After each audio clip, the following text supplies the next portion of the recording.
Oi, gente. Voltando. Esperar o pessoal entrar. Deixa eu já fixar o assunto.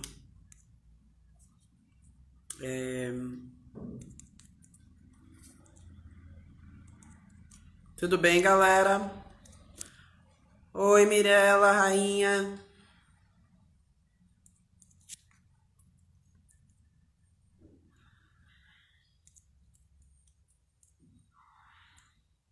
Tô só fixando aqui o assunto, gente. Já introduzo.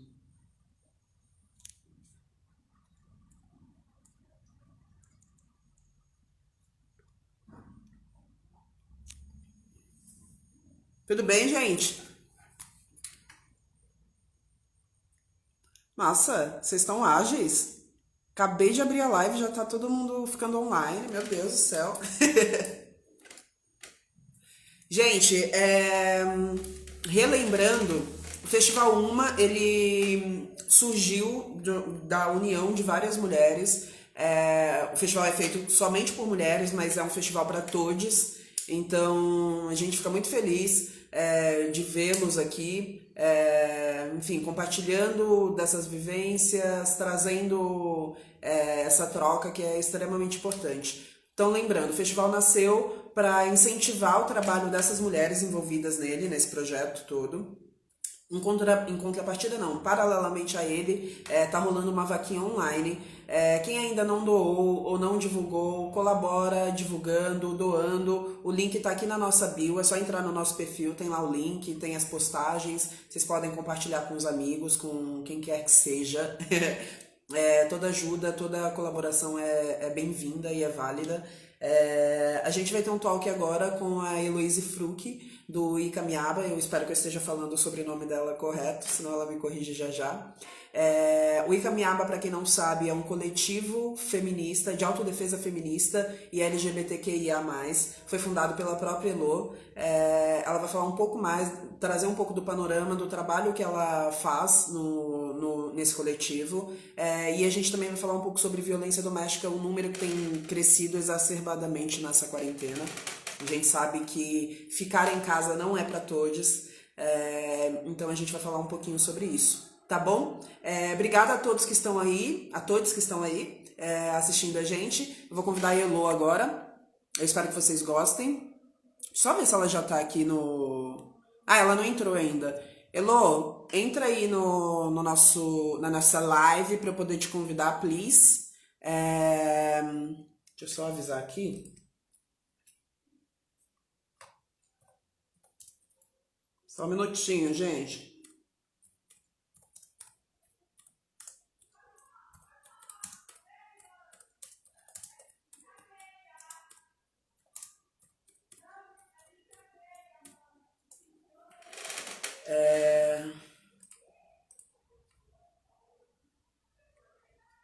Só ver que a Elo ontem tinha tido um probleminha com o celular dela. Deixa eu só ver se ela já entrou aqui. E eu queria saber de uma outra coisa. Quem que tá aqui na live que estava no sábado passado? Queria saber um pouco do o que vocês acharam. Como foi essa vivência para vocês? A gente teve a Mônica do Grana Preta falando sobre a relação, a nossa relação, né, com o dinheiro e o trabalho na pós-quarentena. Como vai ser voltar ao que a gente conhecia como normal, né? O nosso dia a dia pós-quarentena. Todas essas lives que eu tô falando estão salvas no nosso IGTV, tem no YouTube também, para quem não tiver Instagram, pode acessar o YouTube no canal Jalvieira Brand, o mesmo nome que tá aqui no nosso perfil. Todas as lives estão salvas. Então a gente teve a Mônica, tivemos a Joyce Carolina com a Luísa Junqueira, do Tá Querida, falando um pouco sobre a representação do corpo gordo na mídia. Deixa eu ver se eu vou lembrar todo mundo. Tivemos a Preta Ferreira falando sobre militância e luta pró-moradia em tempos de Covid. Como é que tá sendo isso, né, para as pessoas que não têm casa, que não têm onde ficar. Como tá sendo essa luta? Tivemos, deixa eu ver se eu lembro todo mundo, meu Deus do céu, foi muita gente. Tivemos a Mariana Reis falando um pouco sobre saúde mental e planejamento pós-pandemia, como lidar com isso. Deixa eu ver quem mais.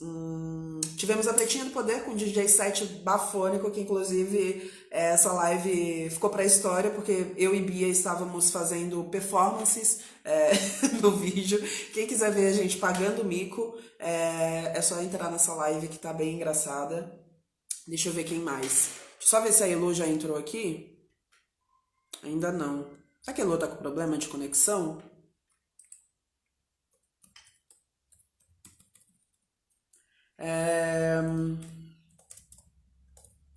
Deixa eu lembrar mais.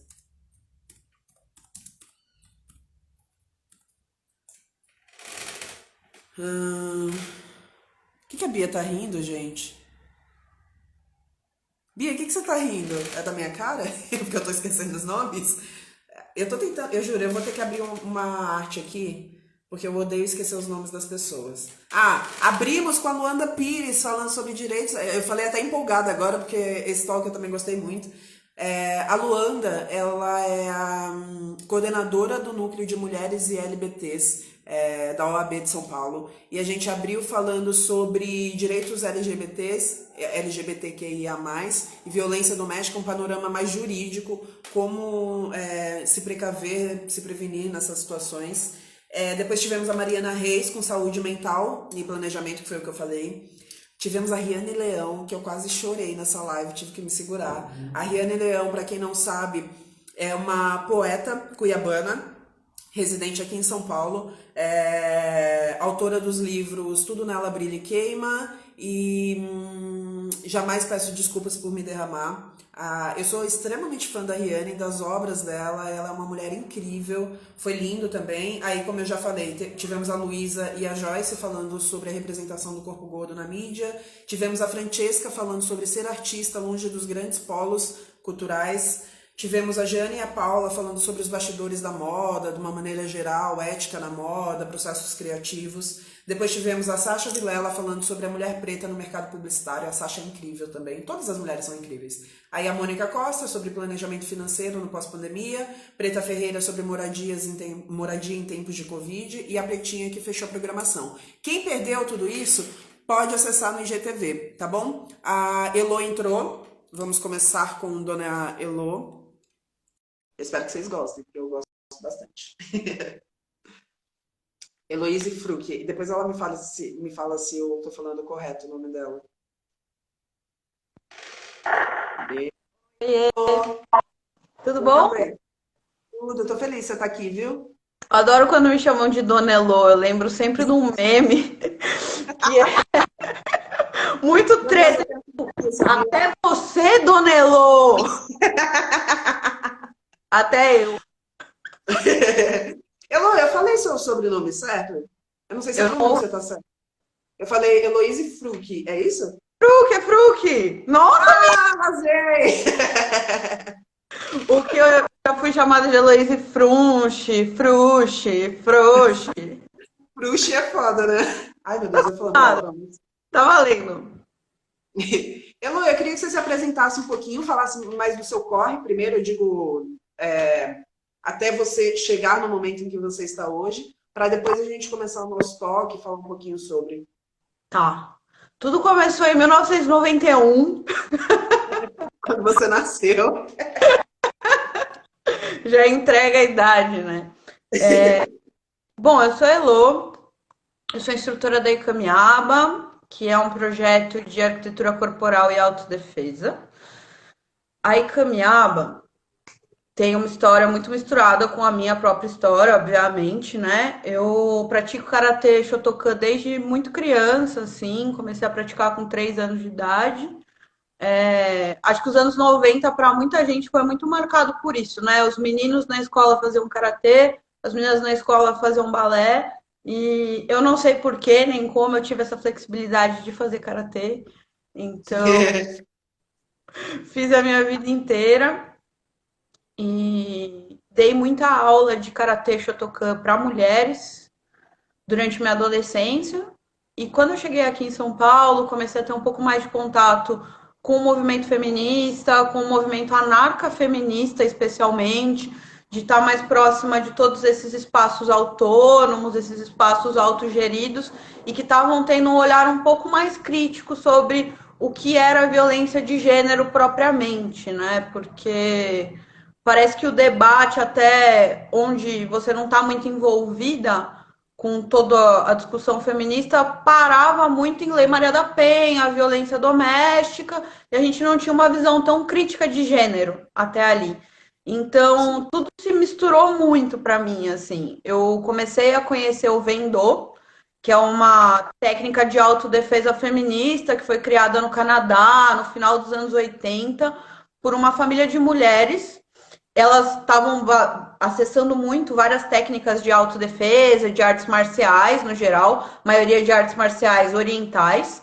E elas começaram a entender que o jeito que elas tinham o corpo delas formado, onde estão os meus pontos de força, quais são as minhas maiores dificuldades, por que é difícil para mim estar dentro dessa arte marcial ou não, e quais são os perigos que eu vivo, tanto na minha casa quanto na rua, quando que eu me sinto coagida, quando que eu me sinto constrangida, quando que eu não estou me sentindo tão forte para encarar alguma coisa, o que eu preciso fazer para me livrar de tal situação.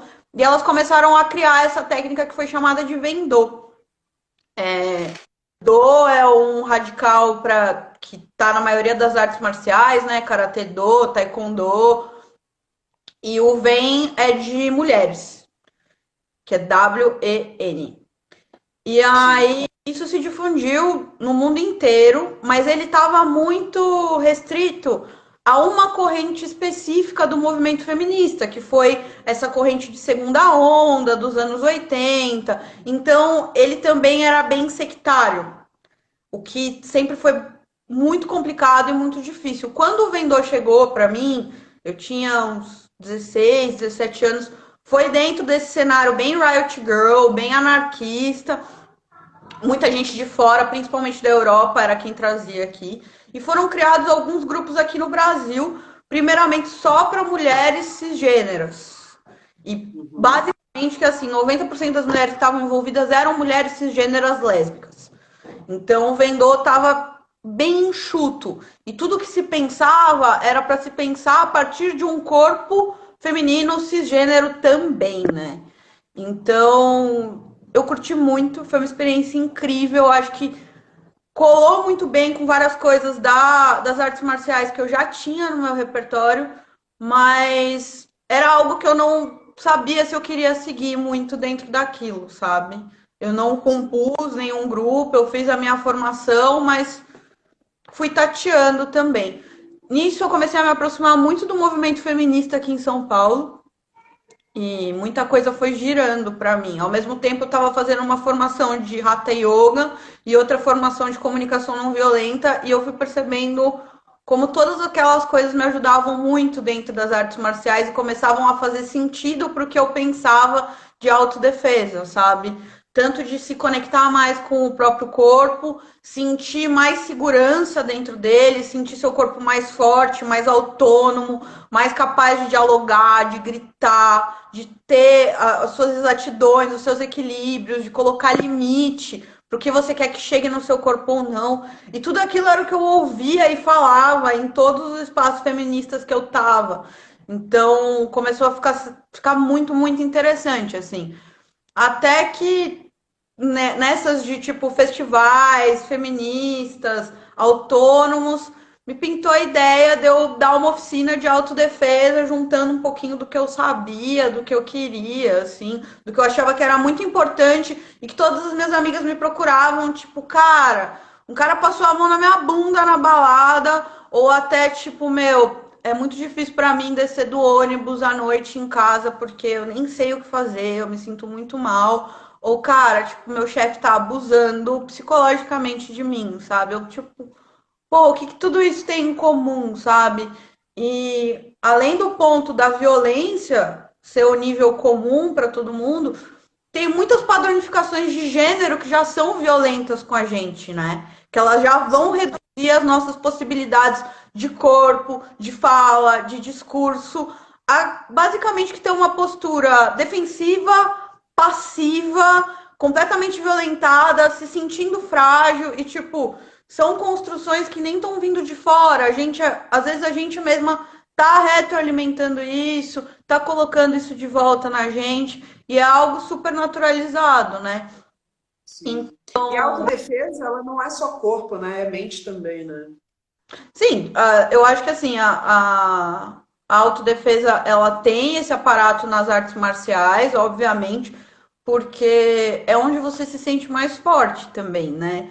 Não é uma dificuldade, acho que tem toda essa visão hoje que muita gente tem sobre luta, de ser um treino físico, não tem nada a ver com o que as artes marciais começaram a projetar sobre você ir descobrindo pontos de apoio, saídas, soluções e ir conseguindo para isso, na verdade, o que as artes marciais querem é que a gente atinja um estado meditativo do nosso corpo, né? E elas ainda assim são muito rígidas, por isso eu acho que a autodefesa bebe muito das artes marciais, mas não se restringe a isso. E eu acho que a autodefesa também ela é muito mais flexível, sabe? Não existe uma autodefesa igual a outra. Em Sim. cada um dos contextos onde ela está sendo aplicada, ela vai ter uma forma, ela vai ter um tipo, ela vai estar focada em alguma coisa ou não. Eu mesma tô com a Ikamiaba já fazem 8 anos e já mudou muita coisa. Em muita coisa, do que eu passo, do que eu quero passar, do que são as demandas. Tipo, esse momento até agora eu já sinto que tá virando de ponta cabeça tudo que a gente sempre significou sobre autodefesa e segurança, sobre o que é autonomia, né? Então, muita coisa é adaptável. Eu dei curso Sim. em todos os estados da federação aqui no Brasil e assim, é gritante a diferença, sabe? Porque é gritante a diferença como o corpo é visto, como o corpo é tratado, como o gênero é considerado, como cada uma das pessoas que estão ali vão pensar e repensar e começar a traduzir o gênero para o corpo. Muita coisa muda drasticamente, Sim. né? De um lugar para o outro. Então a autodefesa ela é mais plástica. Por isso também nem dá para falar que a autodefesa é Vendô, a autodefesa é Karatê, a autodefesa é Yoga, a autodefesa é CNV. A autodefesa é um encontro de todos os corpos que estão ali para tentar dialogar e debater sobre o que eles precisam para se sentirem mais fortes, autônomos e criarem limites sobre o que eles podem e o que eles querem fazer com os seus próprios corpos. Como se manter em segurança sobre isso. Então, Sim. é sempre um desprendimento muito maluco, assim. Você vê, tipo, a galera chega nas primeiras aulas de curso achando que, tipo, pô, mas eu não sei dar um soco, eu não sei dar uma voadora, eu nunca vou dar conta de fazer nada disso e nem precisa, sabe? Lógico que é muito legal da gente aprender porque isso aumenta repertório, né? A gente vai Sim. tendo muitas e muitas mais saídas e soluções e formas de pensar tudo aquilo, mas não necessariamente é esse o objetivo final, sabe? Acho Sim. que agora o grande desafio da autodefesa nesse momento está sendo se manter coletiva no momento onde está cada um no seu canto, né? Então, como que a gente continua reafirmando isso, que a gente tem redes, que a gente pode contar com essas redes, que a gente pode pedir apoio, que a gente tem como lidar com tudo que tiver à nossa volta autonomamente, pedindo ajuda para os nossos pares e não necessariamente sobre aquela ideia muito comum, né, de tipo, eu preciso de um homem cisgênero forte, grande para me defender, e não tem nada a ver com isso, né? Às vezes são posturas corporais, são sensações sobre você mesmo, a forma que você se apresenta, a forma que você se coloca. Mas claro que é muito mais gostoso quando a gente tem muita coisa física para fazer todo mundo junta, né? Tipo, eu sinto muita falta de, tipo, rolar no chão com todas as minhas alunas, de ficar gritando uma tarde inteira e observando as coisas. Então, é difícil, é estranho, mas acho que tá todo mundo tentando se adaptar e pensar em coisas novas para esse momento. Sim. Elô, me diz uma coisa, a autodefesa feminista, é um pouco óbvia a pergunta, mas eu acho que é legal para quem estiver assistindo, ela é pensada também para esse corpo da mulher em si, existem posturas diferentes de um corpo, por exemplo, eu digo, pensando em autodefesa, existem posturas diferentes do que seria um homem fazendo essa autodefesa e no caso do que seria uma mulher, só para as pessoas entenderem. Sim, na verdade, autodefesa para homens não existe, porque eles não precisam. Uhum. Eles não sofrem violência de gênero no corpo Obrigada por falar isso. que a gente, que a gente sofre. Claro, homens, tô falando de homens cisgêneros, por favor, né? Sim. É muito engraçado quando eu vejo homens cisgêneros oferecendo curso de autodefesa, porque eles estão falando de tipo assim: imagina se um ladrão roubar seu carro, o que você vai fazer com esse cara? Você tem que quebrar o braço dele, colocar ele na cadeia, acabar com ele. Eu tô tipo, cara, esse cara nunca conversou com uma mulher na vida, né? Exato. Ele nunca vai saber o que é um medo de, por exemplo, ir à noite para casa, né? Sim, tipo, é completamente em outro lugar, assim. Não Sim, tem o mínimo cabimento, né? A autodefesa, ela é um recurso para lidar com a violência de gênero. A autodefesa é uma técnica que só vai existir enquanto existir violência de gênero, enquanto existir um sistema completamente assimétrico, onde existem grupos que podem violentar determinados corpos de acordo com o seu gênero. E só, sabe? Então, e não achar que tem. tem poder sobre esse corpo, né? Oi? E dessas pessoas acharem que tem poder sobre esses corpos, né? Beleza. Principalmente o corpo feminino, o corpo da mulher. E aí não teria nem sentido, sabe? Porque o que eu ensino na autodefesa não é você ter um bom soco. O que eu ensino na autodefesa é quando tem um cara com a mão no seu pescoço, dedo na sua cara, sentado em cima de você, dizendo que vai te estuprar, como que você sai daquilo? Quando que um cara cis vai entrar numa situação dessa? Tipo, essas situações de autodefesa masculina que estão muito calcadas também no Krav Maga, né? O Krav Maga surge como uma autodefesa militarizada, tipo, já pensando nessa robustez, né? Tipo, nesse corpo que tá com sangue no olho de matar, e não tem nada a ver com isso, muito pelo contrário. A gente não foi socializada nesse lugar e a gente não quer entrar nesse essencialismo também. Eu acho que a ideia da Sim, autodefesa é ela romper com muitos estigmas de gênero, mas estigmas de gênero que estão calcados a determinados grupos minoritários, que são mulheres, que são LGBTQIs e não homens cis. Claro que a masculinidade tem que ser muito repensada. E que bom que existem 1000 círculos hoje, 1000 caras muito dispostos a falar disso, sabe? Falar sobre agressividade, falar sobre violência, mas não tem nada a ver com o que acontece entre a gente. Tanto que sim. quando tem muita mina que chega no curso falando tipo, cara, eu quero matar esses caras. Eu quero acabar com a raça do cara que me assediou. Eu quero destruir o cara que me destratou. E, tipo assim, em 3 meses ela já tá, mano, eu só quero me proteger, na real. Eu tava com muito medo, sabe? Tipo, é muito violento. E aí você acaba caindo na lógica que eles têm, né? Que é uma lógica muito destrutiva também. E isso tem muito a ver com Sim, a utilização de gênero. Não é essencial, não é do ser humano, não é psicanálica de. Psicanálica de. Não é psicológico inerente a gente, sabe? É uma coisa sobre a masculinidade mesmo. É uma coisa que está sim. sendo criada e pensada sobre isso. Então, a autodefesa feminista, ela existe porque existem corpos de mulheres que estão sendo violentados. A autodefesa LGBTQ e queer existe porque existem corpos LGBTQs e queers que estão sendo violentados de formas específicas. E o que a gente está pensando são justamente nessas violências de gênero, que são as mais graves.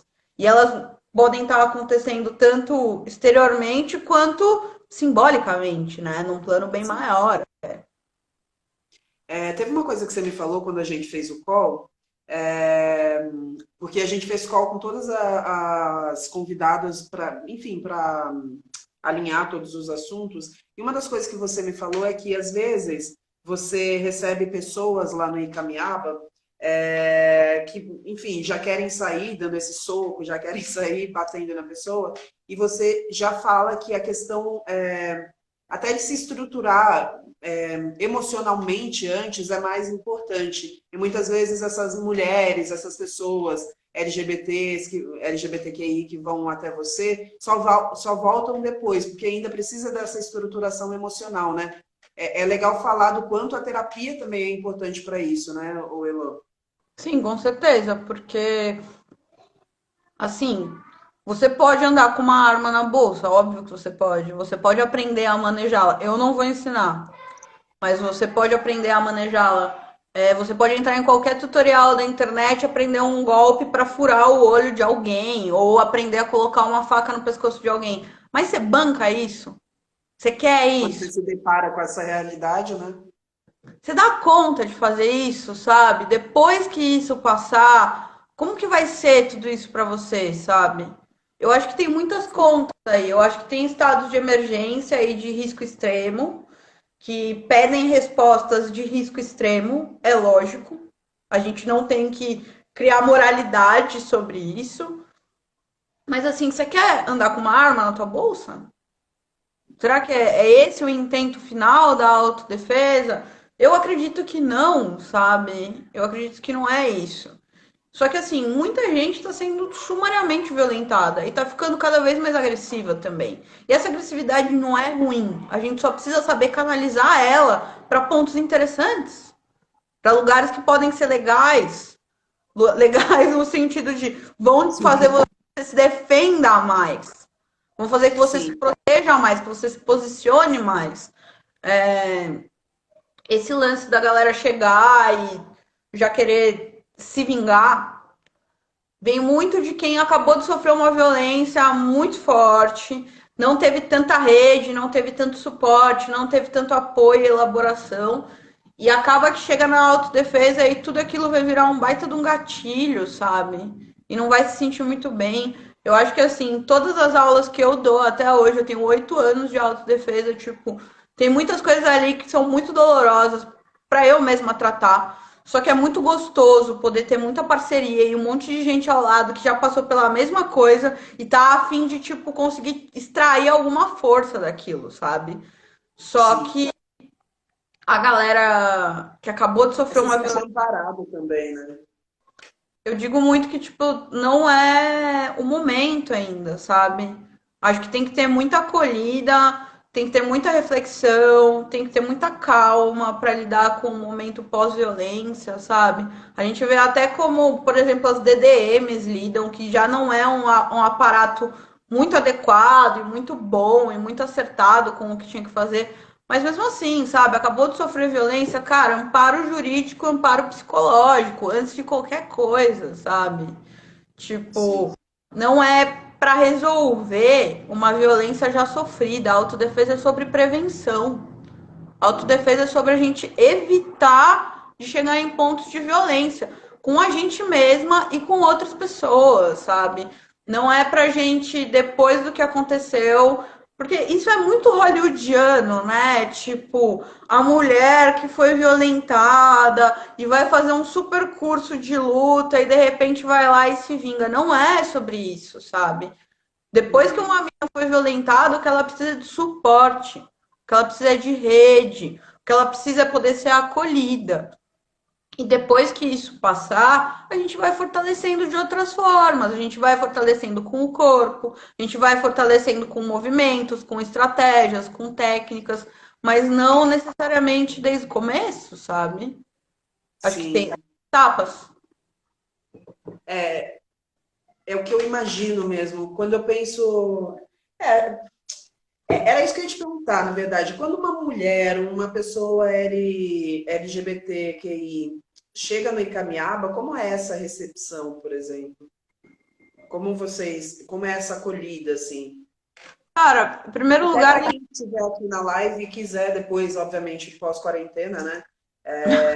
Entrar ninguém numa das oficinas. espera por você. Como que é essa acolhida, né? Como é chegar no Icamiaba? E eu também queria que depois depois que você explicar isso, você falasse um pouco como foi estruturar o Icamiaba, né? Como foi esse suporte também, porque eu imagino que a sua rede de apoio também tenha sido extremamente importante para que resultasse no Icamiaba. E uma última coisa que não tem a ver com isso, eu só queria mandar um beijo para Maristela Matos, que ela acabou de entrar e falou que me ama. Eu também te amo, Mar. É, bom, a Icamiaba, em primeiro lugar, assim, uma coisa que a gente crava muito é que ninguém tem que se expor. Porque tem muito sobre essa roda de doridade, né, no movimento feminista, tipo, da gente sentar e começar a dividir todas as dores e tudo mais. E eu não acho que seja um espaço para isso, sabe? Eu acho que é um Uhum. espaço onde está todo mundo super aberto e disposto ao diálogo, mas a gente não é o momento da gente ficar falando sobre tudo que a gente já sofreu, mas é o momento da gente começar a pensar em soluções, em pensar em se fortalecer. Claro que todo mundo ali tem muita escuta, mas Sim. é pelo corpo que a gente vai começar a se comunicar, é pelo corpo, pela troca, pela interação e pelo toque que a gente vai começar a repensar a solução mesmo, a ver outros caminhos, a ampliar um pouco essa visão e as restrições que a gente tem, e tudo muito coletivamente, assim. Mas Sim. você não precisa ter uma história trágica para isso. Você não precisa levar aquilo, sabe? Acho que não é algo sobre, putz, eu só vou fazer autodefesa se um dia eu sofrer um ataque. Não, imagina, tipo, a autodefesa é outro lugar, assim, é um lugar pós-violência, né? A gente fala muito Uhum. sobre isso, assim, não é para quem tá vivendo uma situação naquele momento de violência. Por exemplo, eu não diria para uma mulher que está sofrendo violência doméstica entrar num curso de autodefesa naquele momento, mas sim começar a pensar em mil estratégias jurídicas, sociais, políticas para lidar com aquilo. Sim. A autodefesa é um movimento para a gente conseguir estabelecer mais força para o nosso corpo. Então, é para a gente ir criando essa disposição uns com os outros, assim, para ir se conectando e pensando, cara, como que eu vou estar numa sala onde eu me sinto meio encurralada? Como que eu vou estar descendo do ônibus à noite? Como que eu vou estar viajando sozinha e dormindo num lugar que eu conheço? E aí a gente debate, a gente conversa, a gente vai pensando, mas não, claro que toda aula a gente treina de como a gente sair de uma agarrada de mão, da gente sair de um mata-leão, e tudo isso considerando que a gente não tem força no bíceps, considerando que a gente não necessariamente tem 1,90 m e treina desde pequena, É para toda todos os corpos, né? Nesse sentido. Para qualquer estrutura corporal, nesse sentido. sim, e com muita proximidade também, sabe? Eu tento ser muito honesta, clara e dar o máximo de espaço para todo mundo falar. Eu nem me entendo muito como professora, eu me entendo muito como mediadora. A gente fala que a autodefesa é uma parada super on demand, assim, sabe? Cada grupo tem uma especificidade, cada grupo precisa de alguma coisa.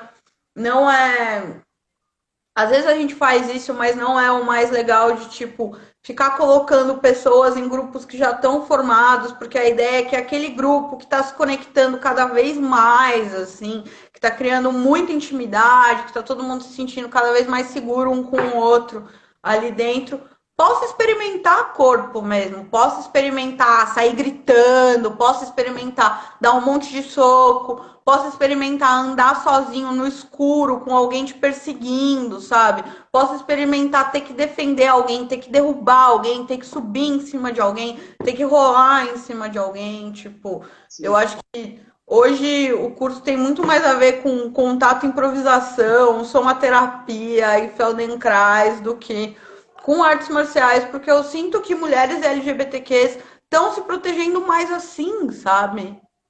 Tipo, Sim. for pegar todo mundo para quem eu dei aula nesses últimos tempos e perguntar, cara, quantos de vocês precisaram dar um soco? Eu acho que, tipo, um caso, dois casos, três casos vão me responder, até porque a prevenção já tá um pouco mais assídua, as pessoas já estão mais atentas. Mas eu tenho que perguntar, tipo, cara, quantas vezes vocês tiveram que gritar um não? Quantas vezes vocês tiveram que observar como estava o jogo de luzes lá fora para vocês saberem por onde sair de uma forma mais adequada? Quantas vezes vocês tiveram que interceptar um caso de violência e conseguiram dar atenção para a pessoa violentada propriamente e não só entrar numa discussão? Então, tá muito mais para isso, sabe? E isso sempre vai ter a ver com gênero. Parece que Sim. ai, mas isso tudo são só atribuições corporais e tal. Não, meu. Tipo, corpo é gênero e gênero é corpo. O gênero é criado dentro do corpo, para o corpo, pelo corpo e vice-versa. O que você me perguntou também? Sobre a história do Icamiaba, como ele surgiu, e depois disso, porque eu lembrei de uma coisa que eu preciso falar agora, senão eu vou esquecer. Quando a gente conversou, eu lembro que eu te contei que eu já passei por situações, por exemplo, de ver uma situação de violência de um cara cis, enfim, agredindo uma mulher. E aí eu lembro que você comentou comigo sobre essa reação, que eu comentei que, por exemplo, como reagir numa situação em que, às vezes, de tão assustada que a mulher está, ela se volta contra você que está tentando defendê-la. E aí eu acharia importante você também falar um pouquinho disso, depois você falar do Icamiaba em si. Claro. Vou começar por isso já. Depois eu consultei Pode ser, caminhar. como você achar melhor. Uma coisa que eu O lembro que eu te Icamiaba, de repente, a gente pode falar mais no final. Tá. Uma coisa que eu lembro que eu te falei e acho que é válido ressaltar é tenha um espaço para tanto conseguir ajudar quanto para se frustrar de não conseguir ajudar. O que eu tô mais observando nessa quarentena, eu tô atendendo e encaminhando muitos e muitos e muitos casos de violência doméstica. E assim, tem muita mina que tá tipo, cara, o que que eu fiz de errado? Por que que não deu certo? Por que que ela não saiu dali comigo? Tipo, isso é uma rede tão maior de violência e tão anterior a você, que tem mil e um outros caminhos que não necessariamente quando a gente faz uma intervenção, a gente tem a resposta que a gente quer. A gente que já está versada dentro do feminismo, que já sabe das nossas autonomias, do que a gente pode suportar ou não. Cara, relacionamento abusivo é relacionamento abusivo, sabe? Para todo mundo. E aí não tem bandeira que te proteja. Então, vai ser muito difícil você entrar ali e na hora você conseguir com que aquela pessoa se afaste, já era e tal. Mas mesmo assim, intervenha. Porque aquilo pode gerar alguma reflexão em algum lugar, aquela pessoa pode parar e pensar um pouco e falar, meu, tem alguém tentando me ajudar, sabe? Tem outra pessoa, Sim. que, assim como eu, que vive coisas muito parecidas comigo, que se pegou por aquela situação, que quer dar uma força. Então, tem alguma coisa aí, sabe? Acho que isso só já é válido, porque quando você tá num relacionamento violento, com abuso, você vai se sentindo cada vez mais sozinha. Como se ninguém entendesse muito bem o que tá passando ali e como se ninguém pudesse te ajudar. E claro, a única pessoa que pode te ajudar é você mesma. Tipo, a única pessoa que vai fazer as escolhas de quero sair dali ou então quero mudar essa situação, não vou ser eu, não vai ser você que vai interceptar, vai ser a pessoa que está passando por aquilo, sabe? Então o que a gente tem que dar é ferramenta para essa pessoa. Uma das coisas. Até autonomia, né, dessa situação. Foi uma das coisas que você me falou. Entender que eu não estou entrando ali para salvar aquela mulher, né, daquela situação. Ela mesma pode sair. E isso também você me disse. Quando você chega tentando dominar a situação que aquela mulher se encontra, ela só faz se sentir menos capaz de sair daquilo, né? Acho que é importante falar sobre isso também. Exatamente, cara, porque se você chega com uma postura que é parecida com a postura de quem tá violentando ela, que é É tipo, exatamente isso. eu vim aqui salvar você, ela só vai se sentir mais fraca, mais vulnerável, mais incapaz e, tipo, ela não aguenta mais aquilo, sabe? Ela já se sente daquela forma o dia inteiro, o tempo todo, ela tá sendo agredida, sabe? Então, tipo, você dá atenção e tentar ouvir uma pessoa é muito diferente de você tentar salvá-la. Tipo, ir lá, heroína e tudo mais. Eu, assim, todos os casos que eu já intervi na vida, claro, eu já intervi das piores formas possíveis, muitas vezes, tipo, isso foi tentativa e erro e muito aprendizado, assim. Mas quando a gente intervém para escutar, essas pessoas têm muita coisa para falar, elas estão precisando falar. E vai demorar, não vai ser na hora, não vai ser ali no meio da rua, sabe? Não vai ser de qualquer jeito. Vai ser com o tempo, mas ela vai precisar de apoio. Por isso que eu sempre digo, quando a gente intervém em algum caso, é muito importante que não seja ali o final daquilo. Porque pode ser que a pessoa fique muito arredia, mas, cara, pega um papelzinho, bota seu telefone, entrega pra pessoa e fala, meu, quando você quiser bater um papo sobre qualquer coisa, eu tô aí. Como que você tá? Onde você... Meu, e sai daquilo, sabe? Tenta levar a pessoa para outros lugares. Vai conquistando também uma certa confiança, né? Isso que E é importante. ignorar o cara também é uma coisa importante, né? O agressor em si. Ignorar, assim, no sentido de você não tentar violentá-lo, não tentar desafiá-lo e não cair nas provocações dele, sabe? Porque não tem como você ignorar ele, ainda mais se ele estiver gritando, te ameaçando. Ameaçando, pra cima. Meu, aí é um sangue frio de barata que eu digo que às vezes é melhor você não falar muita coisa, porque eu mesma não aguentaria, sabe? Se tem um cara me ameaçando, falando um monte de coisa do meu lado, eu vou virar, abaixar a cabeça e falar, não, deixa quieto, poxa, de forma alguma, sabe? Mas tem muito bem como você chegar e, tipo, falar, cara, só um segundo, eu já vou te ouvir, deixa eu só ajudar ela, que eu acho que ela precisa um pouquinho mais agora. Tudo bem? Eu acho que aconteceu alguma coisa, então vamos tentar ajudar ela. Cara, eu já tive situação tão bizarra, assim, de tipo, um cara derrubou a mina na rua, começou a gritar e a mina tava chorando. Comecei a conversar com a mina, o cara não parava. E eu falei, meu, você pode me ajudar? Eu acho que ela não tá muito legal. E o cara começou a me ajudar a ajudar a mina. Tipo, de tão não necessariamente. É que é isso também. A gente não pode ficar criando essas figuras do monstro e da ferida, sabe? Não é bem por aí. As pessoas têm muitos lugares e eles são bem complexos. Quando a gente É vai porque entender. isso tem muito a sua postura, né, de abordagem. Se você vai com essa imagem, a sua postura também muda, e aí, de repente, quando você acha que está ajudando, você está até atrapalhando, né?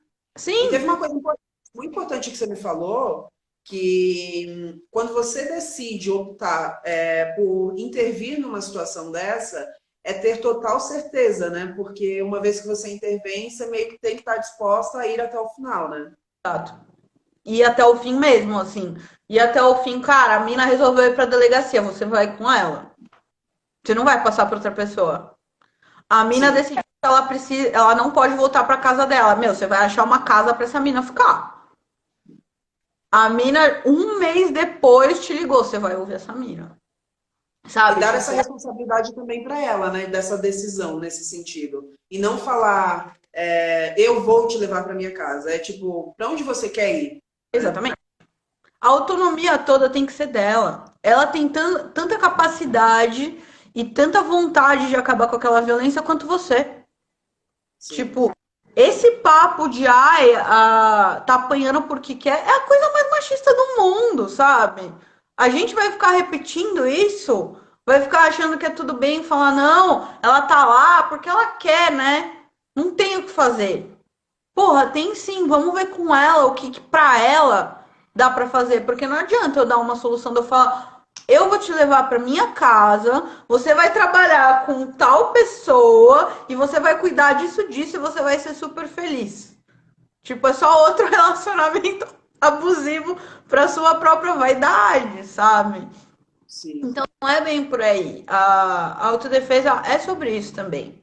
É sobre a gente começar a entender uma diversidade de necessidades, uma diversidade de modos de vida e modos de segurança que não são só a sua. Eu tento evitar muito de dar conselhos duros, assim, sabe? Tipo, você precisa fazer isso, isso e isso. Porque eu tava conversando muito com uma aluna, grande amiga, que, tipo, foi intervir num caso bizarro de violência doméstica essa semana. E ela começou a se sentir culpada por não ter feito o que o script manda, sabe? Tipo, ai, eu subi, eu não tava com o celular no bolso, sabe? Tipo, tudo bem, cara, você não pode ficar irritada ou chateada com isso, de forma nenhuma. Você fez o que tava ao seu alcance, sabe? Eu acho que isso é o mais importante. Tipo, meu, intervir e não consegui fazer nada. Cara, tudo bem? Você fez o melhor que você poderia ali, isso é super legal. Se você precisar de umas dicas, conversa com uma galera da autodefesa, e Caminhaba tá sempre aberta para isso também. Eu acho que todos os cursos que eu conheço de autodefesa estão sempre abertos a isso, sabe? Só não cai na pegadinha da violência. Só não cai na Sim, pegadinha que se você tivesse sido mais violenta, se você tivesse falado mais firme, a coisa ia ter funcionado. Porque nem sempre é assim. Os casos de violência que estão na rua ou que a gente está ouvindo de casa e a gente tem que intervir ou estão na festa, eles sempre têm uma complexidade muito maior do que aquele momento só, sabe? Então, sim. tem que tomar cuidado. É, eu posso falar um pouco da Icamiaba agora? Não sei como que a Sim, eu gente. ia te pedir isso, porque já já a gente finaliza. E aí eu queria que você contasse um pouco do Icamiaba. Quem quiser procurar o Icamiaba, como é que faz, quais são os meios. E uma coisa que uma amiga me perguntou quando eu comentei do Icamiaba, se quem procurar o Icamiaba pode se sentir seguro no sentido de ser um espaço de acolhimento mesmo. Contar um pouquinho mais sobre isso. Tá. Bom, a Icamiaba tem então 8 anos. Ela começou de muitas formas. Eu sou antropóloga. Hoje eu estudo gênero e basicamente que violência de gênero e autodefesa, né?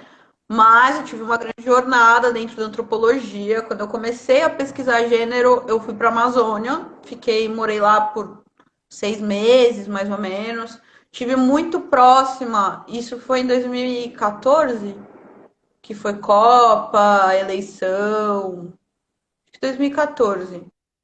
E estava tendo um problema muito grave de tráfico de mulheres entre várias comunidades indígenas e quilombolas do Alto Rio Negro. Isso era super complicado. E eu estava lá tentando estudar aquela cosmologia indígena, cachoeirana, entendendo tudo que estava acontecendo. E eu sempre acordava e treinava um pouco, fazia uma yoguinha, dava uns golpes, só para ficar bem assim. E aquilo desperta curiosidade, pesquisa antropológica é sempre uma troca. E aí elas começaram a me contar sobre os receios que elas tinham e como elas entendiam o corpo. Porque as nossas limitações ocidentais não indígenas têm uma visão de corpo muito diferente, né? O nosso corpo ele acaba na nossa pele e o corpo indígena ele não acaba na pele, né? Ele é todo o espaço, ele está em integração com muitos outros corpos que estão ali. Não existe a ideia de individualidade, né? É sempre uma ideia de coletivo.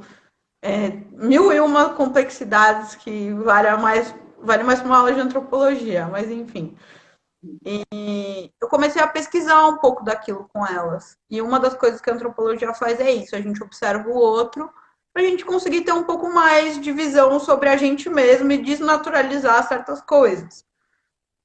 E aí, quando eu voltei para São Paulo e comecei a prestar atenção em como que as pessoas que estavam ao meu redor andavam, interagiam, como que o gênero marcava tudo isso, e eu também estava tendo muitas mudanças em relação ao meu gênero, à minha sexualidade, em como eu encarava tudo aquilo. Então, foi super importante para conseguir determinar onde aquelas coisas estavam, o que eu conseguia perceber. E eu comecei a dar alguns cursos que foram mudando.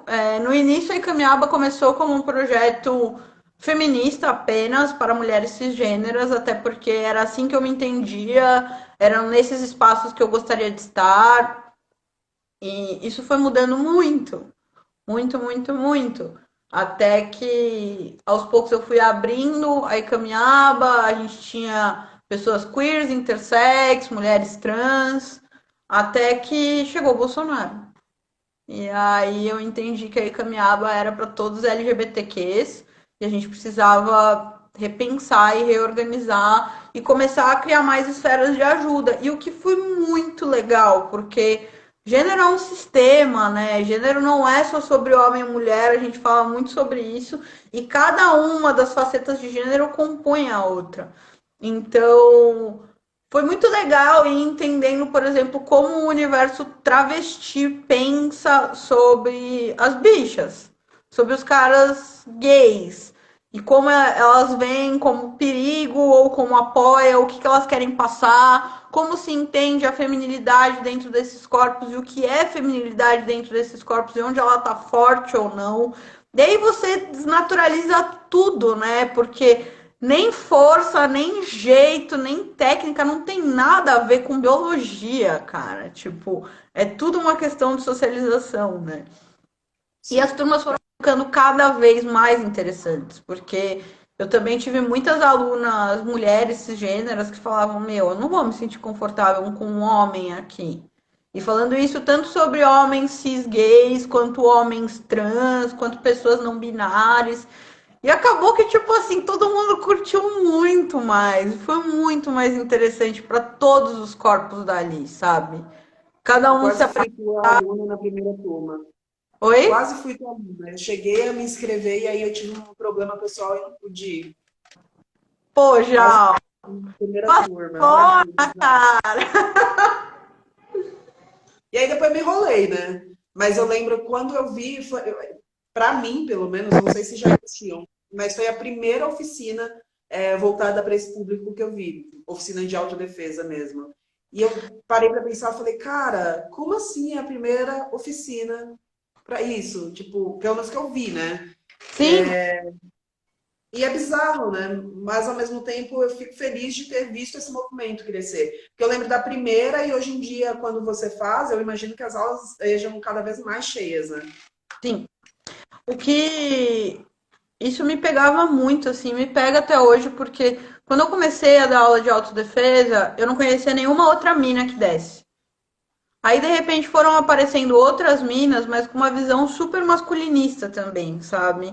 Uma visão muito das artes marciais, muito de você tem que ser tão violenta quanto um cara, sabe? Você tem que ser tão forte quanto um cara. E não era nada daquilo, nada fazia sentido pra mim. Aí, de repente, tipo, eu comecei a conhecer mais gente. Aí eu conheci um grupo do Rio que chama Piranhas Team, que é um grupo, tipo, só de LGBTQs, tá ligado? É um monte de viado dando aula de autodefesa dentro das comunidades, assim, é um projeto muito foda. Aí eu conheci a Amandinha de BH do Resista, que é tipo outra mina lésbica também, que tem uma pegada muito parecida, assim, com a gente da Icamiab. E aí a gente foi virando uma rede muito massa de todo mundo se ajudar e repensar tudo isso. Mas eu também fico muito chateada, assim, porque eu vejo muita gente que não é LGBTQ dando curso de autodefesa LGBTQ. E, Sem cara, conhecer o que é a vivência de um LGBTQIA, né? poxa, tipo, eu acho que protagonismo é uma coisa muito importante, saca? A gente poder estar falando dos nossos lugares, sobre as coisas que a gente encara, como a gente entende tudo aquilo, o que a gente sente, a gente quer ter um espaço onde as pessoas são nossos pares, sabe? Sim. E não vão estar ali pensando em outras coisas. Não vão estar ali tentando fazer isso meio mercantilizado de alguma forma, sabe? Ai, que legal, vamos levantar essa bandeira que a gente está aberto para todo mundo. Pô, tá, mas e aí, você sabe o que é estar na pele no LGBTQ? Você sabe de todas as situações que a gente encara e tudo que a gente precisa fazer para poder estar na rua, para poder demonstrar afeto, para poder ter direito. Então, é muito complicado isso, né? Eu Ó, acho que é alguém muito. falou aqui, piranhas presente, te ouvindo aqui, vibrando na companhia. Querido! Gabriel é uma das pessoas que estava lá no Piranhas Team também. Maravilhoso. Mas tem projetos que são muito, muito legais e estão pensando justamente nisso, sabe? E a gente precisa tirar o homem cis desse lugar, cara. A gente precisa tirar o homem cis desse lugar onde é ele que manja de todas as técnicas, é ele que é o detentor da força, é ele que é o detentor do poder, sabe? Pô, não é. Quem detém esse poder somos nós que vivemos isso. Somos Sim. nós que estamos criando as nossas traduções para isso, sabe? Que estamos repensando como a gente coloca tudo isso aqui dentro e não quem já está aí pensando do mesmo jeito de sempre, que nunca nos contemplou e que nunca vai nos contemplar. Então a gente tem que fazer o nosso também, né? E acho que Sim. eu, particularmente, não gosto de nenhum lugar mais do que qualquer espaço LGBTQ. E ainda mais se for para pensar corpo e todo mundo se fortalecendo junto, sabe? Eu acredito muito nisso, acredito muito na potência disso. E é o que me mobiliza, é o que me dá prazer mesmo. Tipo, se a Icamiaba tá aí firme e forte até hoje, é porque eu boto muita fé no rolê queer, eu boto muita fé no rolê feminista. Eu acho que essas coisas têm que estar cada vez mais próximas. Cada vez que elas se distanciam, as duas perdem sentido. Sim. Criar Igual a isso Renata, né? dentro é muito legal. A Renata falou, Elô perfeita. Para quem não sabe, a Renata é a idealizadora da festa Desculpa Qualquer Coisa. Aliás, olha, saudades, desculpa, pelo amor de Deus. Tô Socorro! quase falando para ter pelo menos uma desculpa online, qualquer coisa, só para matar um pouquinho da saudade. Porque, olha, a Desculpa Qualquer Coisa é uma festa sapatão e bi, né, Elô? Você pode me ajudar a falar mais, mas assim, na verdade, de todos os corpos LGBTQIA+. Mas assim, é um espaço. Pode falar, Protagonista Elô. é das mulheres e é uma festa para mulheres lésbicas, bissexuais, transexuais, queers, pessoas não binárias que se identifiquem enquanto mulheres. Mua! Fofa. É uma festa bem aberta e é o rolê mais legal do mundo. Eu sou muito suspeita. Sim. O rolê viciante esse, né? Aliás, é bom lembrar quem está aqui assistindo a live que a Onica, que é DJ residente da Desculpa Qualquer Coisa, vai fechar o festival hoje. Então, por favor. Gente, dá até gatilho. A palavra que define pensar em Desculpa Qualquer Coisa dá gatilho. Oi, Elô, tem uma pergunta aqui da Cláudia Der79. Técnica versus força, alguma tem destaque na defesa? Uma depende da outra?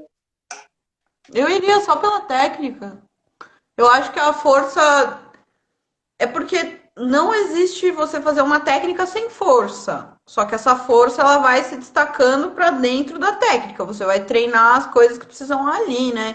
Mas assim, tipo, é que é super difícil de explicar numa live, né? Mas, por exemplo, As limitações da quarentena. um soco. Tô pensando num soco, assim. A dificuldade maior de você dar um soco não é porque você não tem força no seu bíceps, porque é só um tipo de soco que vai exigir isso. O que você precisa saber é alinhar todos os seus dedos da forma correta, saber onde você encaixa o dedão, saber onde você tem que colocar o seu punho, saber que você tem que tirar o movimento da força do giro do seu quadril e do giro do seu punho na chegada, que você precisa destacar outro ponto. E aí você vai criar força ali dentro do que você precisa, mas não é essa força bruta. É uma força técnica mesmo. Uma das coisas que eu mais vejo assim da galera da autodefesa é que quando chega a gente agarrando, todo mundo pensa que, tipo, se eu fosse mais forte, eu ia conseguir tirar a mão dele dali. E, tipo, às vezes é só fazer um giro de mão. Às vezes é só fazer um giro de ombro, sabe? Às vezes é só você usar o peso do seu quadril para bater lateralmente e derrubar ali pelo joelho. Então, tipo, força é a força técnica, assim. Eu já fui uma pessoa muito forte, depois dessa quarentena estou cada dia mais fraca. Comprei esse aí de malhar em casa para ver se eu volto a ser forte. Mas eu tenho muita certeza e muita confiança de que eu não preciso de força nenhuma para desarmar qualquer coisa, assim, sabe? Tipo, Sim. pode ser super. Tem um vídeo que eu acho uma fofura, assim, que é de uma criança muito pequenininha, assim, uma criança de uns 5 anos de idade, que ela derruba uma pá de cara, assim, uma menininha. E é só técnica, sabe? Tipo, Nossa, pra eu ir quero saber desse vídeo que eu nunca vi. olha, uma criancinha de kimono, assim, uma faixa. toda bonitinha, assim, pequenininha, e ela vai e derruba todo mundo. É maravilhoso. Quero E ver, gente. Mas é exatamente sobre isso, sabe? As artes marciais são técnicas. São técnicas que te deixam mais forte. Mas elas não são Sim. sobre força. Essa é a diferença com luta, sabe? Pra você fazer uma luta, você tem que ser uma pessoa forte. Tipo, pra você treinar boxe. Nossa, acabei de receber um aviso aqui do Instagram que essa live vai encerrar em 20 segundos. Tchau! Ah, obrigada! Beijo! Gente, obrigada. Qualquer dúvida, manda pra gente. Ai, vou correr, senão não dá pra salvar. Beijo.